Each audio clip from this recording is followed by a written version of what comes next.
After years of planning and research, my time has come at last. Project Masterman is a reality. History shall record that Dr. Arnim Zola was the first to unlock the secrets of the human genome, and thus my immortality is assured. Using the blood of my benefactor, Johann Schmidt, I will replicate and surpass the work of the traitor Abraham Erskine. The Americans believe they have created a perfect human specimen in their precious super soldier. They are fools. The perfection of the human body is a false goal. What does it profit us to perfect something inherently limited? No. To truly evolve, we must improve upon it. Herr Schall has secured a remote research facility and outfitted it with Hydra forces for my protection and assistance. The Schall has also honored me with the loan of the Tesseract Cube to aid in my research. Under his supervision, of course. He will not be disappointed. I shall work tirelessly until I have unlocked Erskine's secrets and taken them to places he never imagined, or perhaps feared to tread. It is my goal, my purpose, my destiny.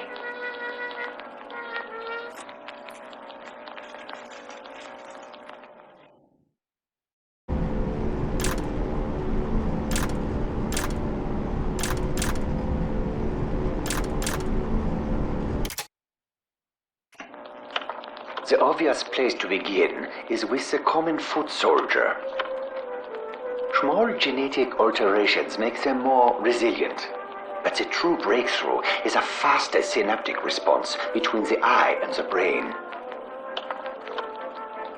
These men are capable of acquiring a target and firing with 100% accuracy 3 times more quickly than the average human. This increase in combat speed allows for them to be outfitted with both close and long-range ballistic weaponry.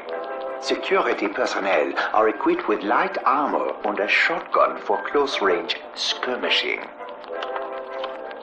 Snipers forego armor for a long-range eye-mounted scope and a high-powered semi-automatic rifle.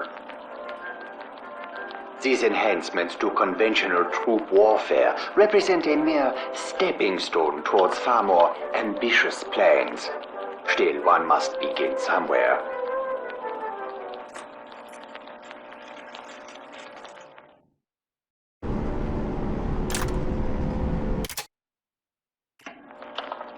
Further study of the American super soldier has led to a grand departure from my prior approach.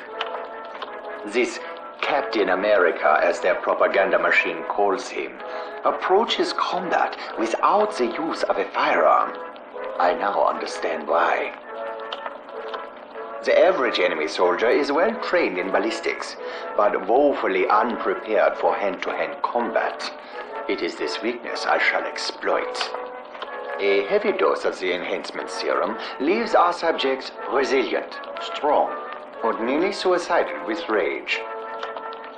I have outfitted them with high-powered stun batons that output 900 kilovolts with lethal amperage on contact.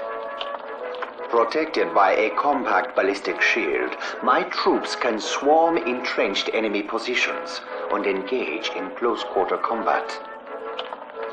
Once the distance is closed, the enemy has little chance against these deadly, unfamiliar weapons.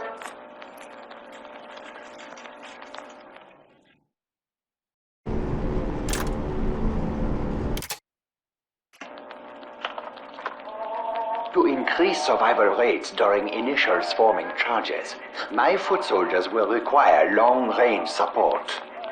With the power of the cube, I have modified the classic flamethrower to integrate a high-powered plasma output.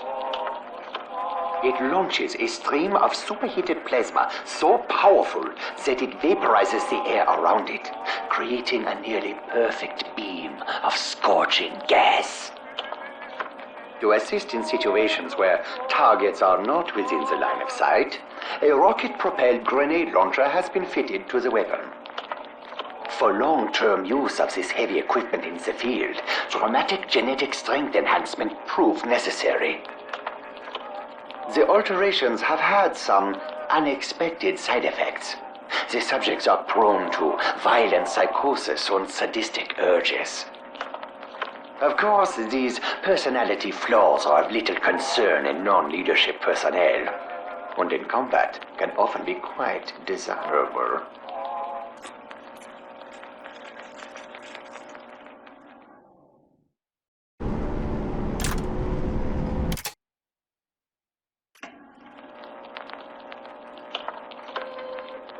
Our excavations of the tunnels beneath the castle create the need for demolition and removal of heavy debris. To this end, I have perfected the first successful grafting of mechanical apparatus onto the human body. Using the cube, I have developed a pneumatic jackhammer arm and attached it to heavily augmented soldiers. A targeted lobotomy removes the traditional psychotic side effects, keeping these workers calm and pliable. It also results in a total removal of any compassion, making the subjects ideal for handling prisoners. We have outfitted them with riot shields for crowd control. This mingling of flesh and machine intrigues me. Perhaps the future of evolution lies not within, but outside of fragile forms. I may revisit some of my early experiments in mechanical design, explore the possibilities further.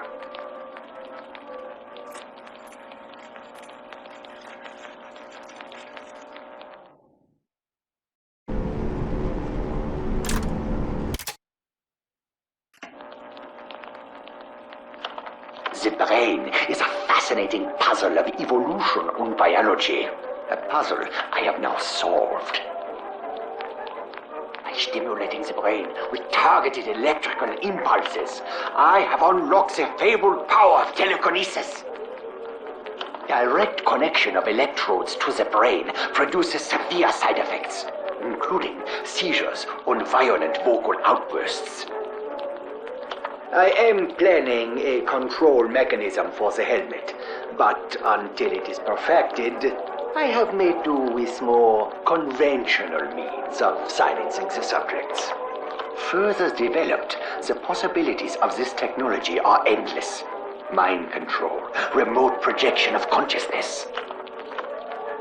Once the stuff of myth and legend, these things can be explained through science. It simply requires the proper genius to unlock the secrets.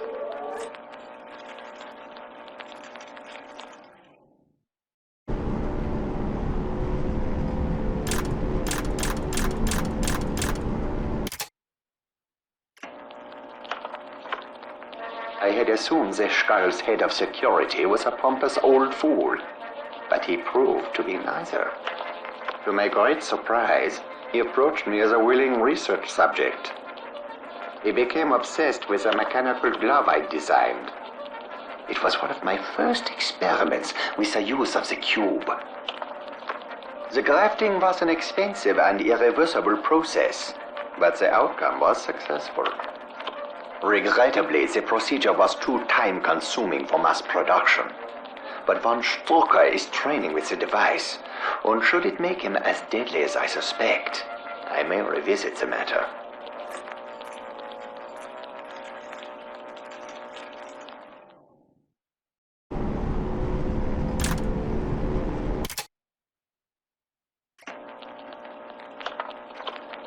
I have placed a most ambitious woman in charge of the cell blocks. Current mores dictate that women are delicate flowers, best used to breed the next generation of perfection. As a scholar, I know this to be nonsense. History is rife with accounts of female warriors, and I believe we have one here. At my suggestion, the rank of Madam Hydra has been awarded to this young lady.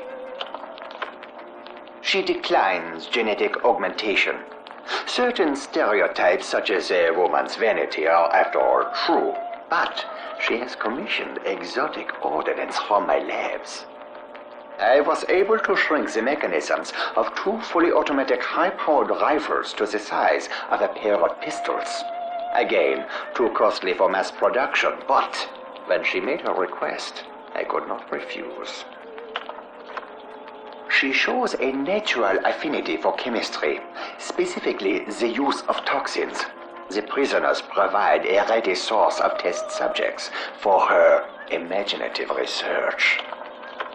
I have given her leave to experiment as she wishes, provided they remain alive and healthy enough for my work. True, there have been accidents, but the sparkle in her eyes on these occasions, it's its own reward.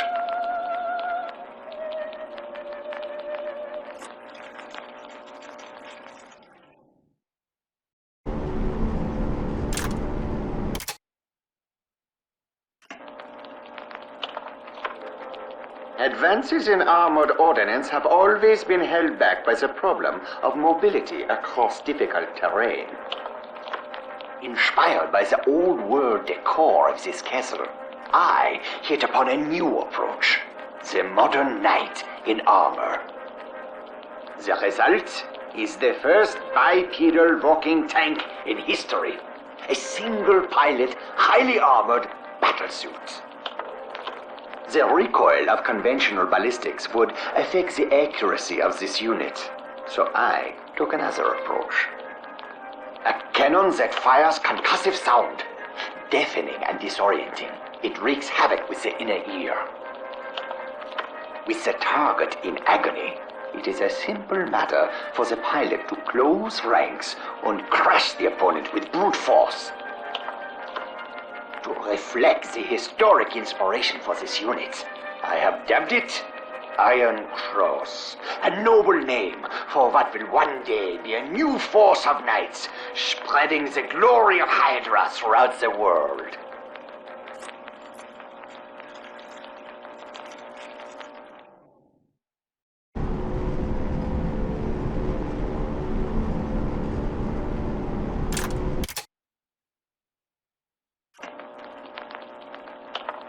The Red Skull has been a man obsessed, demanding further excavation into the castle foundation. It has become clear to me he seeks something specific. And he has found it. We have uncovered something monumental.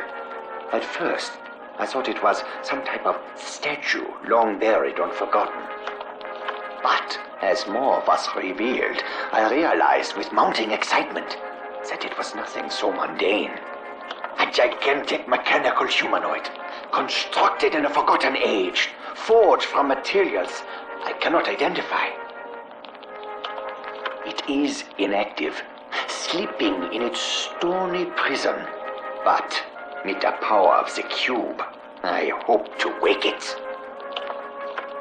Under my command, a creature such as this would dominate any conventional warfare, even alter the course of history. To this end, the Skull has authorized use of the cube, but only under his direct supervision. I eagerly await his arrival, for the hour has come round at last.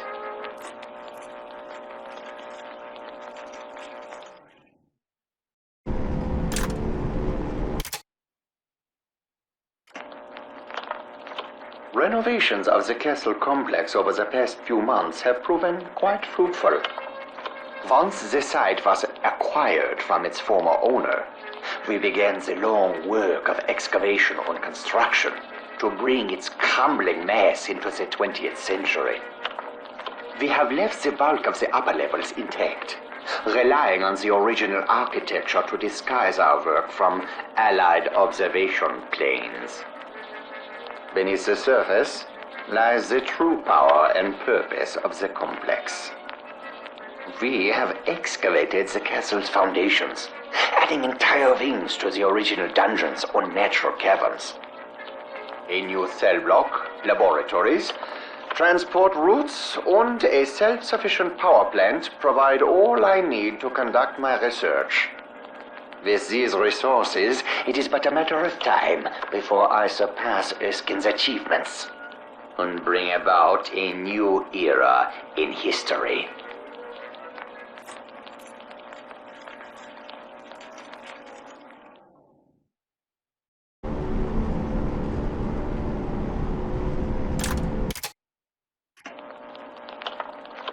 I abandoned my earlier research into robotics upon discovering the difficulty of developing an adequate control system.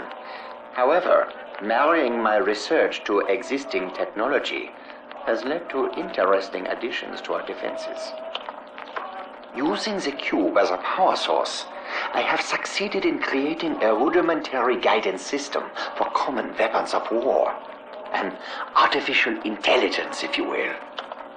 Our anti-aircraft cannons function with simple auto-targeting systems that require only minimal supervision. Extrapolating this technology further, I have succeeded in the creation of drone artillery tanks capable of long-range shelling.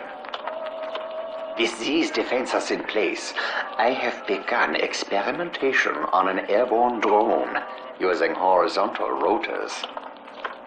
If I am successful, we will own the battlefield not only on land, but in the air. Pity. If only I could devise something with the versatility of the human mind. There's no telling what I could achieve.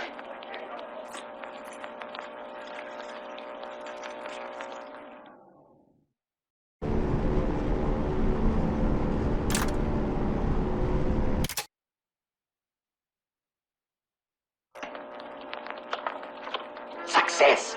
I was blind to the truth when I began, but now I comprehend the true face of evolution. I sought to copy and improve upon Erskine's work. What folly, continuing research that was flawed in its very conception. Biology is limited. There is only so much it can do. But the mind, pure consciousness, that is the key. Unfettered by the bonds of weak, decaying flesh, all limitations fall away. I could live forever, a true immortal. The power that the mind, in its purest form, could wield is truly incalculable. And yet, without a means to affect the physical world, a disembodied consciousness is little more than a ghost. I will need form, a way to continue my work. Perhaps my earlier research into robotics was not a dead end after all. It may be precisely what I need.